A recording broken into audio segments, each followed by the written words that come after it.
नमस्कार। देश की वित्त मंत्री श्रीमती निर्मला जी, वित्त राज्य मंत्री श्री पंकज चौधरी जी, डॉक्टर भागवत कराड जी, RBI governor Shri Shaktikanta Das ji, banking sector के सभी दिग्गज, भारतीय उद्योग जगत के सभी सम्मानित साथी, कार्यक्रम में जुड़े सभी अन्य महानुभाव, देवी और सज्जनों, मैं जब से यहाँ आया हूँ, जो कुछ भी सुना उसमें विश्वास ही विश्वास नजर आ रहा है।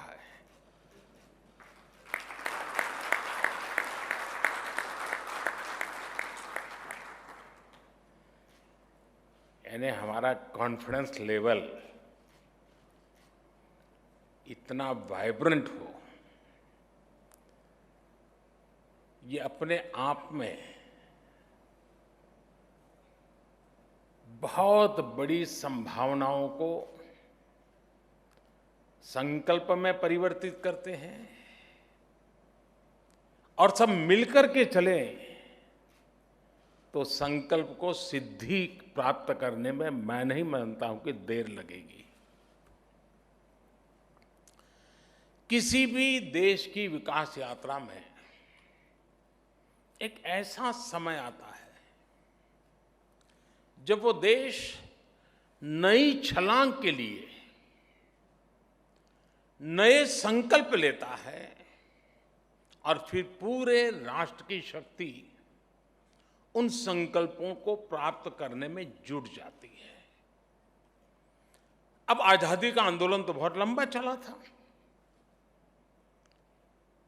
1857 से तो विशेष रूप से उसको इतिहासकार एक सूत्र में बात करके भी देखते हैं, लेकिन 1942 और 1930 दांडी यात्रा और क्विट इंडिया, ये दो ऐसे टर्निंग पॉइंट थे जिसको हम कह सकते हैं कि वो एक ऐसा टाइम था जो देश को छलांग लगाने का मूड बनाया था। 30 में वो जो छलांग लगी वो देश भर में एक माहौल बना दिया और 42 में जो दूसरी छलांग लगी उसका परिणाम 1947 में आया। यानी जो मैं छलांग की बात कर रहा हूं, आजादी के 75 साल और अब एक ऐसी अवस्था में हम पहुंचे हैं कि सच्चे अर्थ में ये छलांग लगाने के लिए जमीन मजबूत है, टारगेट तय है, बस चल पड़ना है।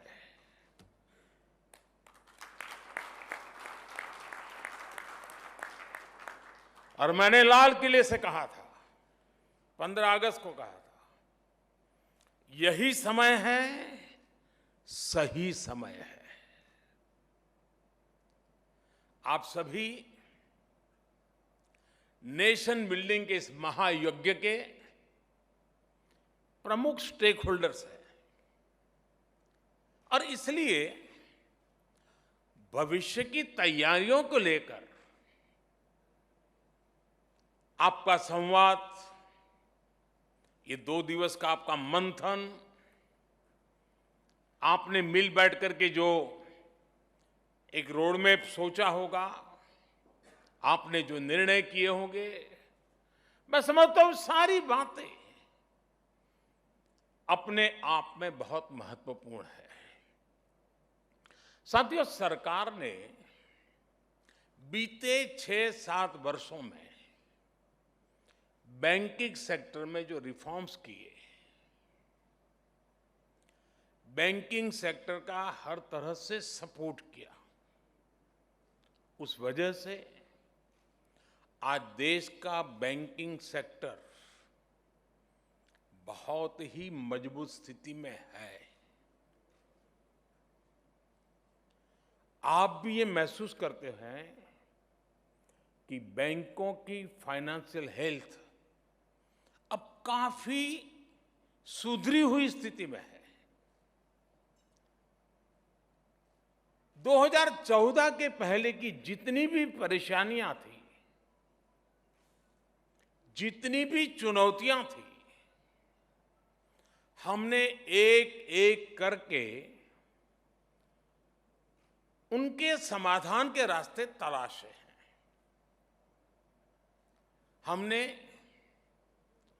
एनपीएस की समस्या को एड्रेस किया, बैंकों को रिकैपिटलाइज किया, उनकी ताकत को बढ़ाया। हम आईबीसी जैसे रिफॉर्म्स लाए, अनेक कानूनों में सुधार किए, डेट रिकवरी ट्रिब्यूनल को सशक्त किया। कोरोना काल में देश में एक dedicated stress asset management vertical का गठन भी किया गया। इन्हीं फैसलों से आज बैंकों की रिजोल्यूशन और रिकवरी बेहतर हो रही है। बैंकों की स्थिति मजबूत हो रही है और एक इनहेरेंट स्ट्रेंथ उसके भीतर पाई जा रही है। सरकार ने जिस पारदर्शिता और प्रतिबद्धता के साथ काम किया है, उसका एक प्रतिबिंब बैंकों को वापस मिली राशि भी है। हमारे देश में जब बैंकों से कोई उठा के भाग जाता है तो चर्चा बहुत होती है, लेकिन कोई दम वाली सरकार वापस लाती है तो इस देश में कोई चर्चा नहीं करता है।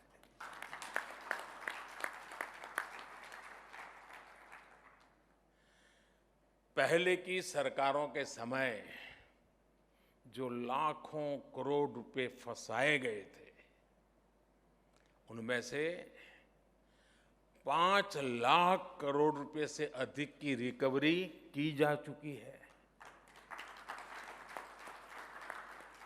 हो सकता है आप उस लेवल के लोग बैठे हैं, आपको 5 लाख करोड़ बहुत बड़ा नहीं लगता होगा,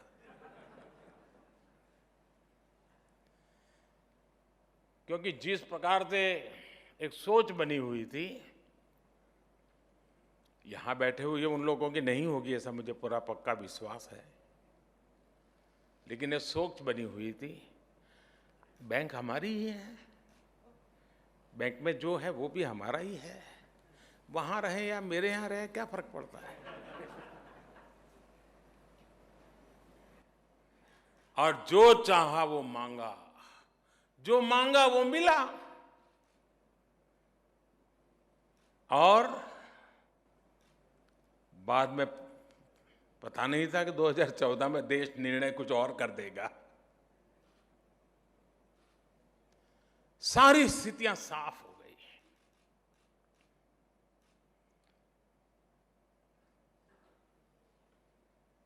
साथियों, जो ये पैसे वापस लेने वाला हमारी कोशिश है, नीतियों का भी आधार लिया है, कानून का भी आधार लिया है, डिप्लोमेटिक चैनल का भी उपयोग किया है, और मैसेज भी बहुत साफ है कि यही एक रास्ता है, लौट आइए। और ये प्रक्रिया आज भी चल रही है। नेशनल एसेट रिकंस्ट्रक्शन कंपनी, इसके गठन से और 30,000 करोड़ रुपए से अधिक की सरकारी गारंटी से भी लगभग 2 लाख करोड़ रुपए के स्ट्रेस एसेट आने वाले समय में रिजॉल्व होने का अनुमान है। हम सभी ये भी देख रहे हैं कि पब्लिक सेक्टर बैंकों के कंसोलिडेशन से पूरे बैंकिंग सेक्टर की एफिकेसी बढ़ी है और मार्केट से फंड रेज करने में भी बैंकों को मदद मिल रही है। साथियों, ये जितने भी कदम उठाए गए हैं, जितने भी रिफॉर्म्स किए गए हैं, इससे आज बैंकों के पास एक विशाल और मजबूत कैपिटल बेस बना है। आज बैंकों के पास अच्छी खासी लिक्विडिटी है। एनपीएस की प्रोविजनिंग का बैकलॉग नहीं है। पब्लिक सेक्टर बैंकों के एनपीए आज 5 सालों में सबसे कम है ही। कोरोना काल के बावजूद इस फाइनेंशियल ईयर के पहले हाफ में हमारे बैंकों की मजबूती ने सबका ध्यान खींचा है। इस वजह से अंतर्राष्ट्रीय एजेंसीज भी भारत के बैंकिंग सेक्टर का आउटलुक अपग्रेड कर रही है। साथियों, आज भारत के बैंकों की ताकत इतनी बढ़ चुकी है कि वो देश की इकोनॉमी को नई ऊर्जा देने में, एक बड़ा पुश देने में, भारत को आत्मनिर्भर बनाने में बहुत बड़ी भूमिका निभा सकते हैं।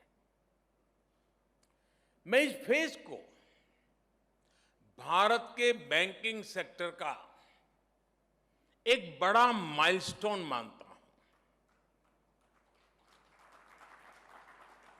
लेकिन आपने देखा होगा, माइलस्टोन एक तरह से हमारी आगे की यात्रा का सूचक भी होता है।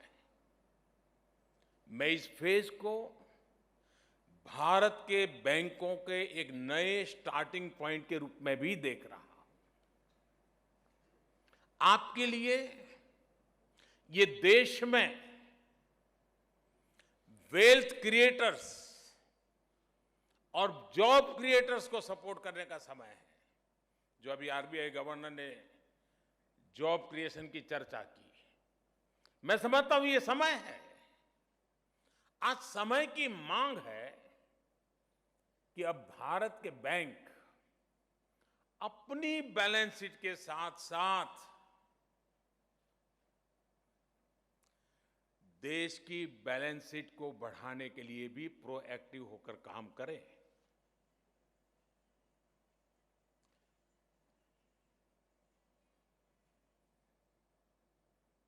कस्टमर आपके पास, आपकी ब्रांच में आए, ये इंतजार मत कीजिए।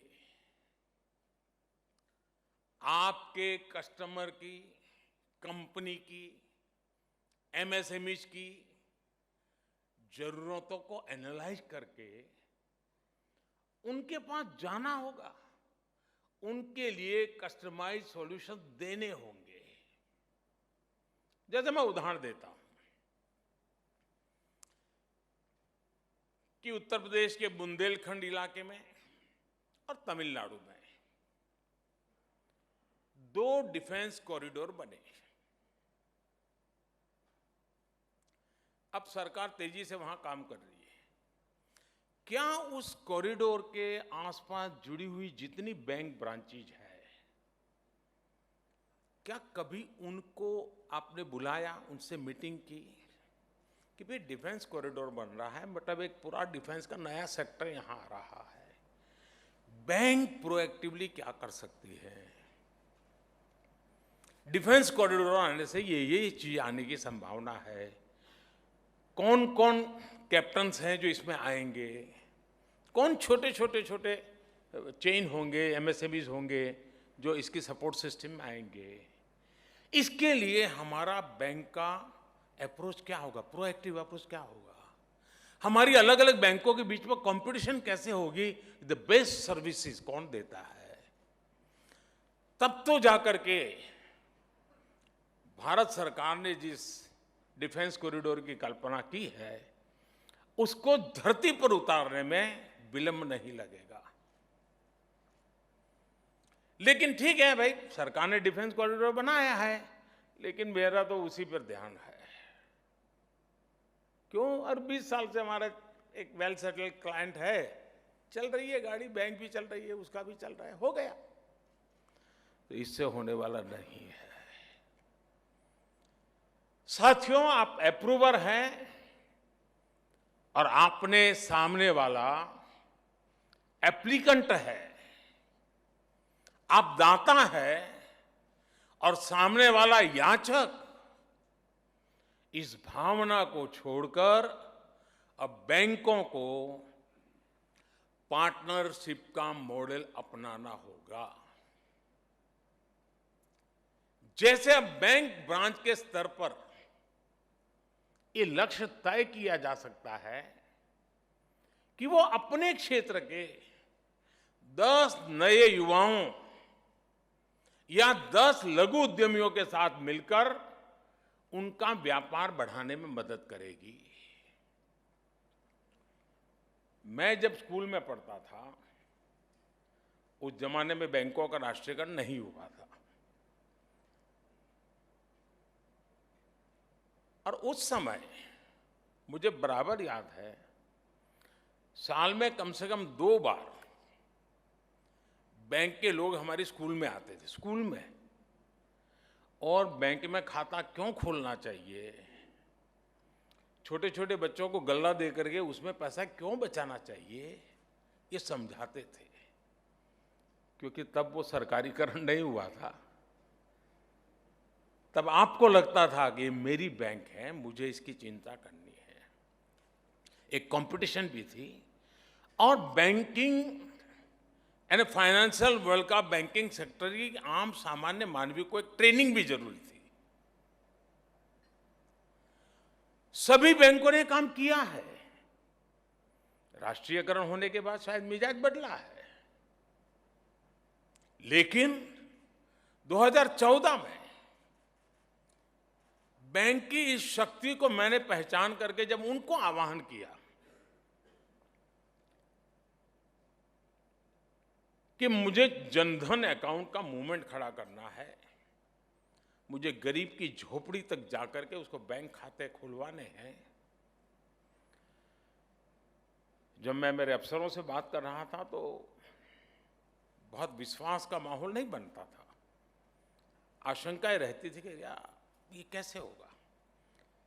तो मैं कहता था, भाई एक जमाना था बैंक के लोग स्कूल में आते थे, तय तो करो, इतना बड़ा देश और सिर्फ 40% लोग बैंक से जुड़े हो, 60% बाहर हो, ऐसा कैसे हो सकता है। खैर बात चल पड़ी, और यही बैंकिंग सेक्टर के लोग, राष्ट्रीयकरण हो चुकी बैंकों के लोग, जो बड़े बड़े उद्योगपतियों के साथ ही बैठने की आदत बन चुके थे, वो लोग जब देश के सामने एक लक्ष्य रखा कि हमें जनधन अकाउंट खोलना है, मैं आज गर्व के साथ सभी बैंकों का उल्लेख करना चाहूंगा, सभी बैंकों के हर छोटे मोटे मुलाजिम का उल्लेख करना चाहूंगा, जिन्होंने इस सपने को साकार किया और जनधन अकाउंट फाइनेंशियल इंक्लूजन की दुनिया में दुनिया के सामने एक बेहतरीन उदाहरण बन गया। ये आप ही के तो पुरुषार्थ हुआ है। और मैं मानता हूं कि प्रधानमंत्री जनधन जो मिशन निकला, वो बीज बोया था तो 2014 में, लेकिन आज इस कठिन से कठिन कालखंड में दुनिया डगमगाई, भारत का गरीब टिका रहा, क्योंकि जनधन अकाउंट की ताकत थी। जिन जिन बैंक के कर्मचारियों ने जनधन अकाउंट खोलने के लिए मेहनत की है, गरीब की झोपड़ी में जाता था बैंक का बाबू, कोट पैंट टाई पहने हुए व्यक्ति गरीब के घर के सामने खड़े रहते थे। उस समय तो शायद लगा होगा सरकार का एक कार्यक्रम, लेकिन मैं कहता हूं कि जिन्होंने इस काम को किया है, इस पेंडेमिक के कालखंड में जो गरीब भूखा नहीं सोया है, उसका पुण्य उन बैंक के लोगों के खाते में जाता है।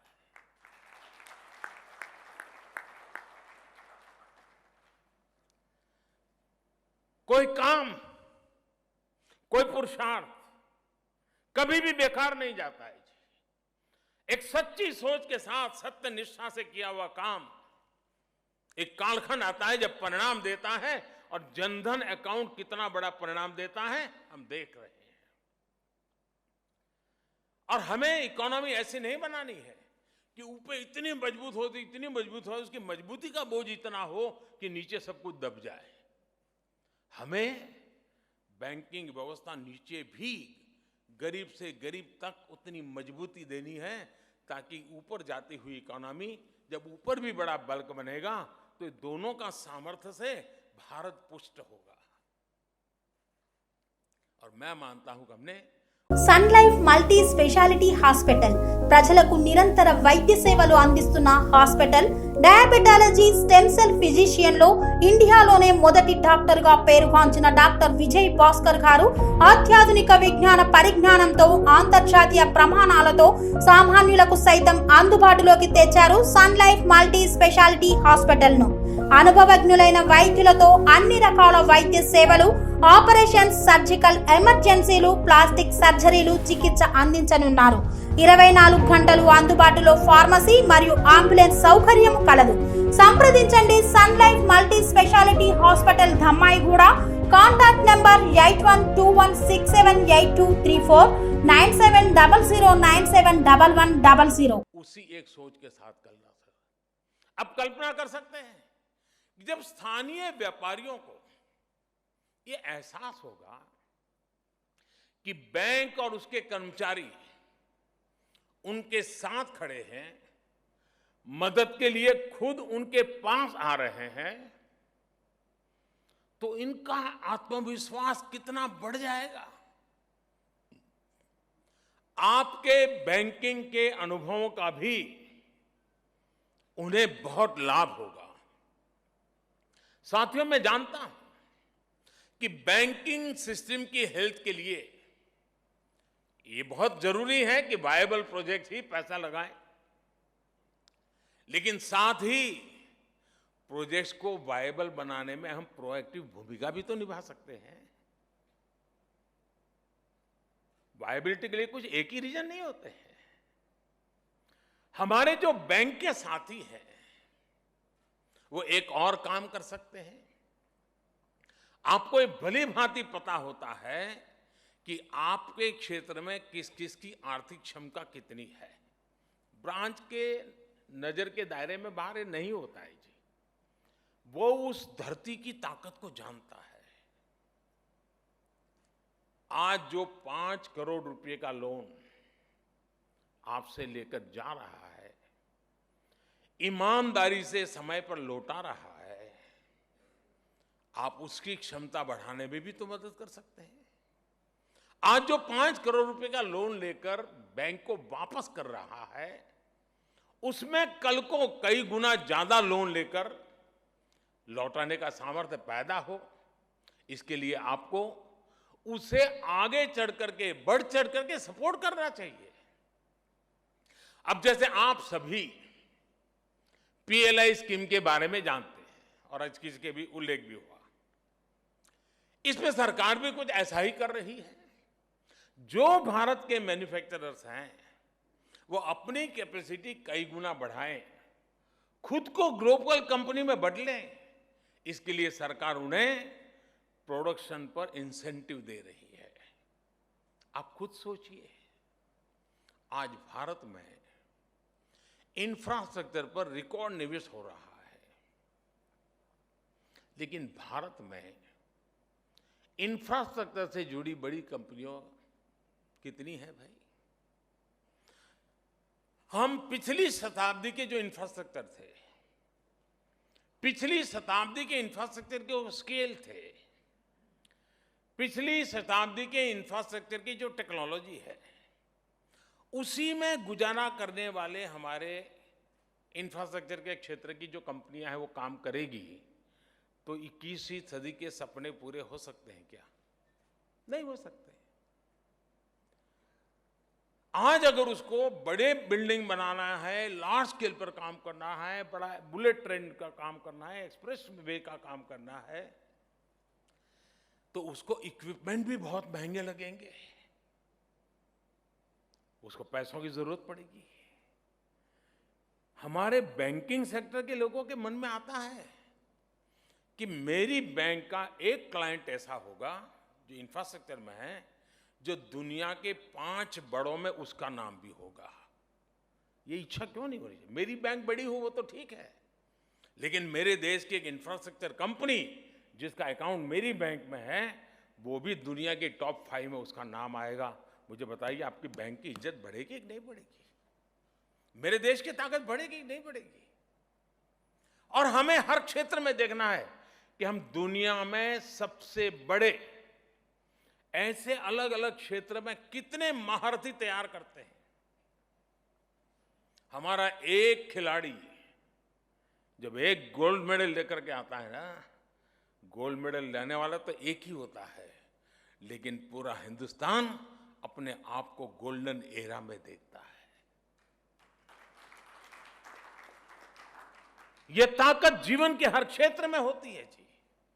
भारत का कोई एक बुद्धिमान व्यक्ति, कोई एक वैज्ञानिक अगर नोबेल प्राइज लेकर के आता है तो पूरे हिंदुस्तान को लगता है हां, ये मेरा नोबेल प्राइज है। ये ओनरशिप होती है। क्या हमारे बैंकिंग सेक्टर को, हमारे फाइनेंशियल वर्ल्ड को भी हम हिंदुस्तान में ऐसी ऊंचाइयों पर एक एक चीज को ले जाएंगे ताकि बैंकों को तो फायदा ही फायदा है, उसमें कोई नुकसान नहीं है। साथियों, बीते कुछ समय में देश में जो बड़े बड़े परिवर्तन हुए हैं, जो योजनाएं लागू हुई हैं, उनसे जो देश में डेटा का बड़ा पूल क्रिएट हुआ है, उनका लाभ बैंकिंग सेक्टर को जरूर उठाना चाहिए।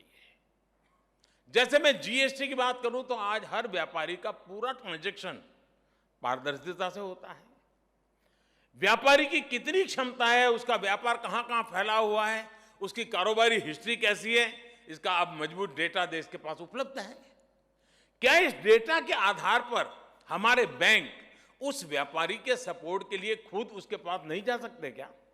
तो तुम्हारा अच्छा कारोबार चल रहा है, चल और बढ़ाओ, चल बैंक तुम्हारे पास तैयार है, अरे हिम्मत करो यार, आगे निकलो। वो 4 काम और अच्छे करेगा, 10 लोगों को रोजगार देगा। ऐसे ही मैं आपके बीच, जैसे मैंने अभी डिफेंस कॉरिडोर की बात कही, मैं भारत सरकार के एक स्वामित्व योजना का भी जिक्र करना चाहूंगा। और मुझे पक्का विश्वास है हमारे बैंक के साथियों ने इस स्वामित्व योजना के संबंध में सुना होगा। आज सरकार, और ये विषय ऐसा है जो लोग इंटरनेशनल इश्यूज को पढ़ते हैं उनको मालूम होगा कि सारी दुनिया इस मुद्दे से जूझ रही है, स्वामित्व के मुद्दे से। सारा विश्व, भारत ने रास्ता खोजा है और हो सकता है हम रिजल्ट पे ले आएंगे। ये है क्या? आज सरकार टेक्नोलॉजी की मदद से, ड्रोन से मैपिंग कराकर देश के गांव-गांव में लोगों को प्रॉपर्टी की ऑनरशिप के पेपर दे रही है। परंपरागत रूप से लोग उस घर में रह रहे हैं, कागज नहीं उसके पास, प्रॉपर्टी के ऑफिशियल डॉक्यूमेंट नहीं है, और उसके कारण उसको उन घर का उपयोग किसी को किराए पर देने के लिए तो काम आ सकता है और किसी काम में नहीं आता है। अब इस स्वामित्व के ऑनरशिप के पेपर जब उसके पास है, ऑथेंटिक गवर्नमेंट ने दिए है, क्या बैंकों को लगता है कि चलो अब उसके पास व्यवस्था है, अब मैं गांव के इन लोगों को जिसके पास अपनी संपत्ति, उसके आधार पर उसको कुछ पैसे देने की मैं ऑफर करूं, मैं समझाऊं, देखो तुम्हारे खेत में ये करना है तो तुमको थोड़ी मदद करता हूं, तुम ये कर सकते हो, तुम हैंडीक्राफ्ट का काम करते हो, गांव के अंदर लोहार हो, सुथार हो, मैं पैसे देता हूं, तुम ये काम कर सकते हो, अब तेरे घर के ऊपर तुम्हें पैसे मिल सकते हैं। देखिए, ऑनरशिप के पेपर्स बनने के बाद बैंकों के लिए गांव के लोगों को, गांव के युवाओं को कर्ज देना अब और सुरक्षित हो जाएगा।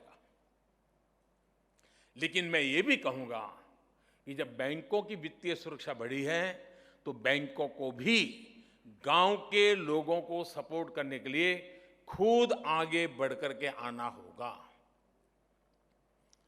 अभी आवश्यक है हमारे देश में एग्रीकल्चर सेक्टर में इन्वेस्टमेंट बहुत कम होता है। कॉर्पोरेट वर्ल्ड का इन्वेस्टमेंट तो करीब करीब न के बराबर है, जबकि फूड प्रोसेसिंग के लिए बहुत संभावना है। दुनिया में बहुत बड़ा मार्केट है। गांव में फूड प्रोसेसिंग इंडस्ट्री, एग्रीकल्चर से जुड़ी मशीनरी, सोलर से जुड़े काम, अनेक नए फील्ड तैयार हो रहे हैं जहां आपकी मदद गांव की तस्वीर बदल सकती है। इसी तरह एक और उदाहरण स्वनिधि योजना का भी है। प्रधानमंत्री स्वनिधि योजना की वजह से हमारे जो रेहड़ी पटरी वाले भाई और बहन हैं, पहली बार बैंकिंग सिस्टम से जुड़े हैं। अब उनकी भी डिजिटल हिस्ट्री बन रही है। बैंकों को इसका लाभ उठाते हुए ऐसे साथियों की मदद के लिए और ज्यादा आगे आना चाहिए।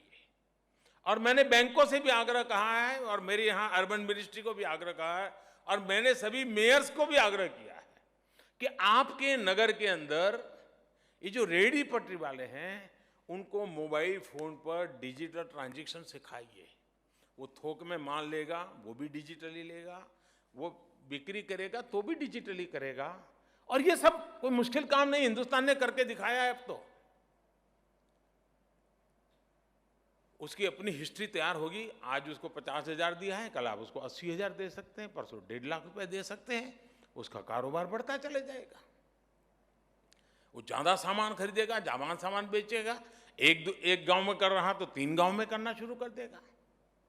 साथियों, आज जब देश फाइनेंशियल इंक्लूजन पर इतनी मेहनत कर रहा है, तब नागरिकों के प्रोडक्टिव पोटेंशियल को अनलॉक करना बहुत जरूरी है।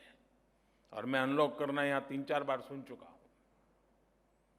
जैसे अभी बैंकिंग सेक्टर की ही एक रिसर्च में सामने आया है, आप ही की तरफ से आया है, कि जिन राज्यों में जनधन खाते जितने ज्यादा खुले और जितने ज्यादा जनधन खाते जीवंत है, गतिविधि लगातार उन जनधन खातों में चल रही है, बैंकों का रिपोर्ट एक नई बात लेकर के आया है। और जो सुनकर के मुझे खुद को आनंद हुआ कि बैंक का रिपोर्ट कह रहा है कि इसके कारण क्राइम रेट कम हुए हैं। यानी बैंक वाले ने कभी सोचा नहीं होगा कि मैं पुलिस का भी काम कर रहा हूं, लेकिन बाय प्रोडक्ट है। एक हेल्दी सोसाइटी का एटमॉस्फेयर क्रिएट हो रहा है। एक जनधन अकाउंट किसी को क्राइम की दुनिया से बाहर ले आता है, इससे बड़ा जिंदगी का पुण्य क्या होता है दोस्तों? इससे बड़ी समाज की सेवा क्या होती है? यानी बैंकों का जब स्थानीय लोगों से कनेक्ट बढ़ा, जब लोगों के लिए बैंकों के दरवाजे खुले, तो इसका प्रभाव लोगों के जीवन जीने के तरीके पर भी आया। बैंकिंग सेक्टर की इस ताकत को समझते हुए ही मैं समझता हूं कि हमारे बैंकिंग सेक्टर के साथियों को आगे बढ़ना है। मैं जानता हूं यहां जो लोग बैठे हैं उनसे संबंधित बातें मैं नहीं बोल रहा हूं, क्योंकि यहां जो प्रतिनिधि आए थे उन्होंने अपनी बात बताई, मैं दूसरों का प्रतिनिधित्व की बात बता रहा हूं। लेकिन करने वाले बैंकिंग सेक्टर के हैं, इसलिए मेरी सारी बातचीत का सेंटर पॉइंट मेरा बैंकिंग सेक्टर है, उसके लीडर्स हैं। पब्लिक बैंक हो या प्राइवेट सेक्टर के बैंक, जितना हम नागरिकों में इन्वेस्ट करेंगे उतना ही नए रोजगार का निर्माण होगा, उतना ही देश के युवाओं को, महिलाओं को, मध्यम वर्ग को लाभ होगा। साथियों, हमने आत्मनिर्भर भारत अभियान के दौरान जो ऐतिहासिक रिफॉर्म्स किए, उन्होंने देश में नई संभावनाओं के द्वार खोले हैं। आज कॉरपोरेट्स और स्टार्टअप्स जिस स्केल पर आगे आ रहे हैं वो अभूतपूर्व है। ऐसे में भारत की एस्पिरेशंस को मजबूत करने का, फंड करने का, उनमें इन्वेस्ट करने का इससे बेहतरीन समय क्या हो सकता है दोस्तों भारत में। और ये बात हमारे बैंकिंग सेक्टर को भी समझना ही होगा। भारत में ये आइडियाज पर इन्वेस्टमेंट का दौर है। स्टार्टअप्स को सपोर्ट करने का दौर है। स्टार्टअप मूल में एक आइडिया होता है। आप उसको पूछने जाओगे एसेट क्या है फलाना, कुछ नहीं होता है, आइडिया होता है। साथियों, आपके पास रिसोर्स की कोई कमी नहीं है। आपके पास डेटा की कोई कमी नहीं है।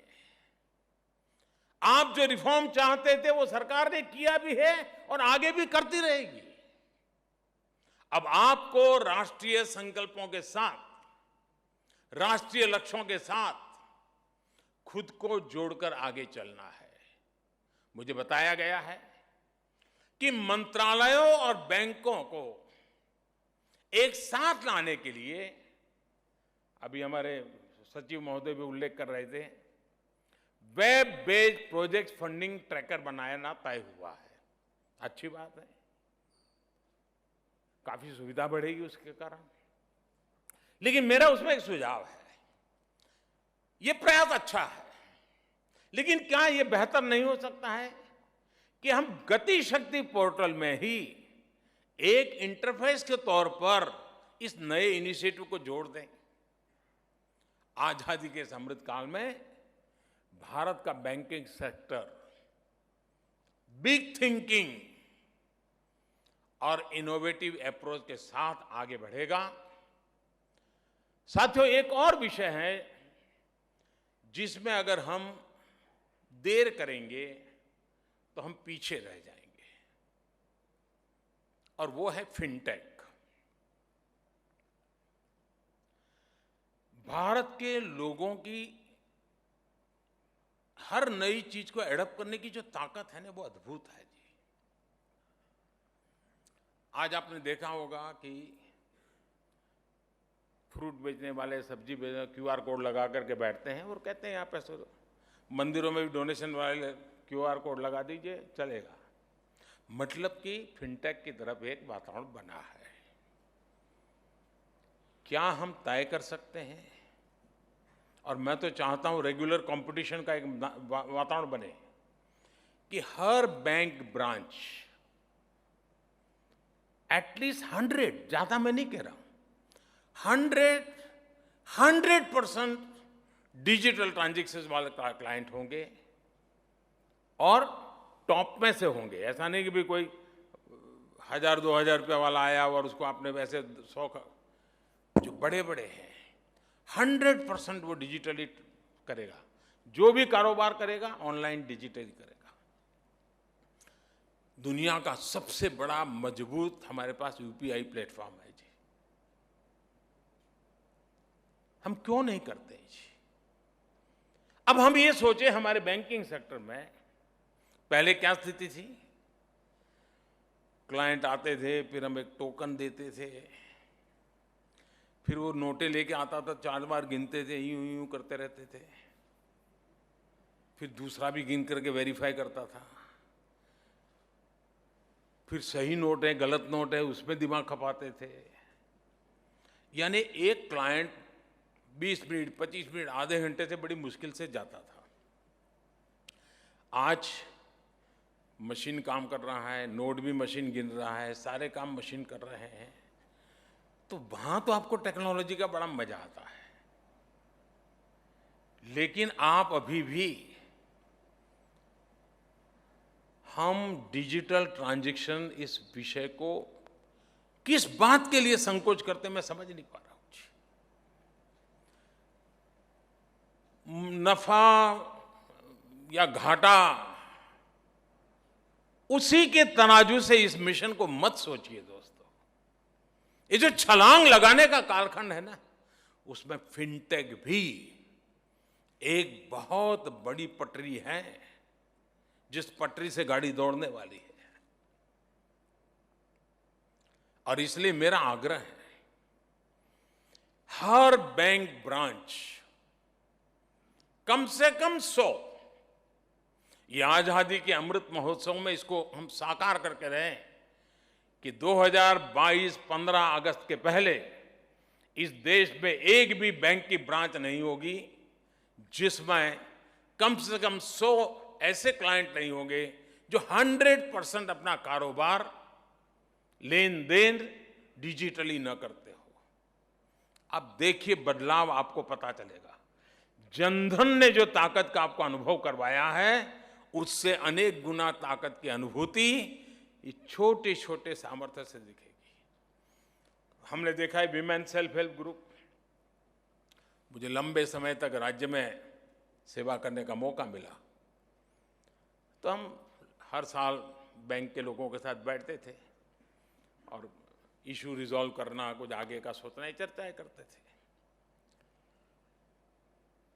और मैंने अनुभव किया कि एक बात के लिए सभी बैंक बड़े गौरव से एक बात कहते थे और वो कहते थे साहब विमेन सेल्फ हेल्प ग्रुप को हम पैसे देते हैं, समय से पहले लौटाते हैं, पूरा का पूरा लौटा देते हैं, हमें कभी चिंता नहीं रहती है।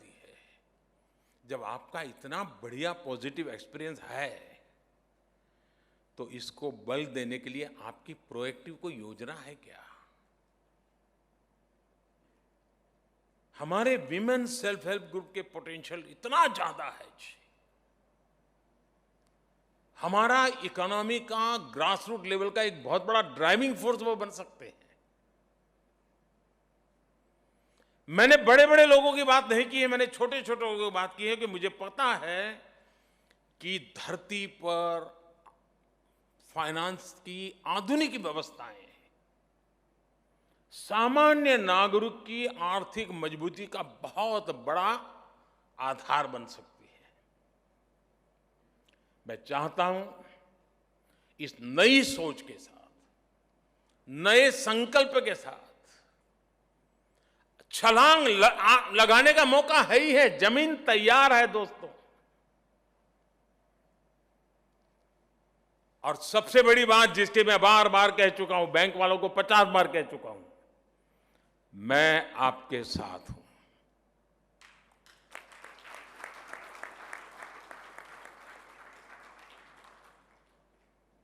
देश हित में सत्य निष्ठा से किए हुए किसी भी काम के लिए आप मेरे शब्द लिख करके रखिए, जैसे ये मेरा वीडियो क्लिपिंग अपने पास रखिए। मैं आपके साथ हूं, आपके पास हूं, आपके लिए हूं।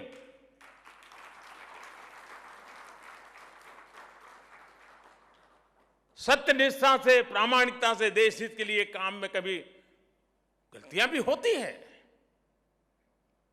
अगर ऐसी कोई कठिनाई आती है तो मैं दीवार बन करके खड़े रहने के लिए तैयार हूं। लेकिन अब देश को आगे ले जाने में हमें अपनी जिम्मेवारियों को निभाना ही होगा। इतनी बढ़िया मजबूत जमीन हो, इतना बड़ा अवसर हो, आसमान को छूने की संभावनाएं हैं और हम सोचने में समय बिता दें तो मैं समझता हूं कि आने वाली पीढ़ियां हमें माफ नहीं करेंगी। मेरी आपको बहुत बहुत शुभकामनाएं हैं। धन्यवाद। ఫనేసియా మెరిడియన్ హాస్పిటల్ ప్రతి సామాన్యుడికి అందుబాటులో అంతర్జాతీయ వైద్య ప్రమాణాలతో వైద్యం, 24 గంటల అంబులెన్స్ సర్వీసుతో పాటు అత్యవసర సేవలతో ఏర్పాటైన చికిత్సా విభాగం. మా దగ్గర గుండె సంబంధిత, మూత్రపిండ, కాలేయ, కంటి జబ్బులకు, మోకాళ్ల శస్త్రచికిత్సతో పాటు కోవిడ్-19, బ్లాక్ ఫంగస్ వంటి వైరస్లకు, అన్ని రకాల ఆరోగ్య సమస్యలకు నమ్మకమైన అత్యాధునిక వైద్య చికిత్సను అందిస్తున్న హాస్పిటల్ ఫనేసియా మెరిడియన్ హాస్పిటల్. మీ ఆరోగ్య సమస్య ఏదైనా ఇప్పుడు పరిష్కారం సాధ్యం. సంపూర్ణ ఆరోగ్యం కోసం సంప్రదించండి Panacea Meridian hospital, opposite Beeramguda కమాన్, ఆర్సీపురం, సంగారెడ్డి డిస్ట్రిక్ట్ 502032. సంప్రదించవలసిన ఫోన్ నెంబర్ 08455241777 మరియు 7893757770.